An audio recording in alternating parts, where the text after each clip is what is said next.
Hello, and welcome back to another episode of Reading Rule, y'all. I'm Dr. Shay Parton, and this Tuesday is another twofer.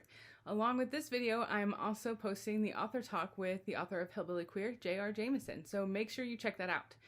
In Jamison's author talk, he discusses how where he's from impacts who he is through a poem. And I was thinking that this could also be a great opportunity for teachers to dig into their own identities, but also to invite students to reflect on who they are and how place has influenced that. And what that means for who they're becoming and who they want to be. I know this is really super connected to like a where I'm from poem, but it's less formulaic and allows a little bit more freedom for students. Another thing I was thinking about and how I would teach this text is that one of the most important things that Jamison's memoir does is showcase the struggle of having to make space for difficult conversations with our loved ones.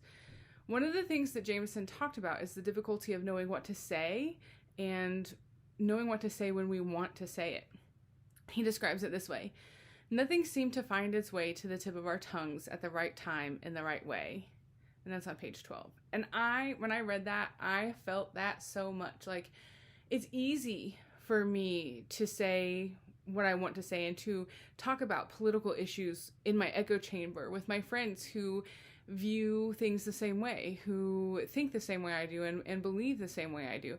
But when it comes to having conversations with my family or folks who don't agree with me or think the same way I do, it's not as easy. And I think it's because with people who think and feel and believe the same way I do, I don't really have to explain anything. There's a lot that can be left unsaid and they still get what I mean and what I'm talking about. With folks who don't agree with me, that's not as possible.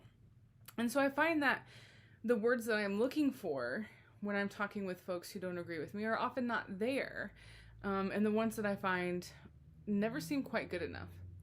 So I'm thinking that I would connect Hillbilly Queer to an argumentative writing unit with a creative writing twist by asking students to think about difficult conversations they've tried to have or want to have with their families, but they've had difficulty figuring out just what to say.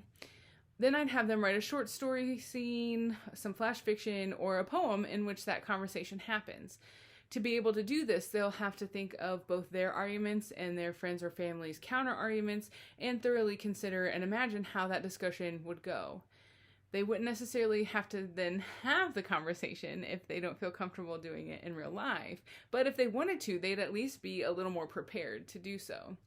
I might even undertake this assignment myself and see how it helps me. But I really, really hope y'all pick up Hillbilly Queer and read it. It's wonderful and it's definitely thought-provoking.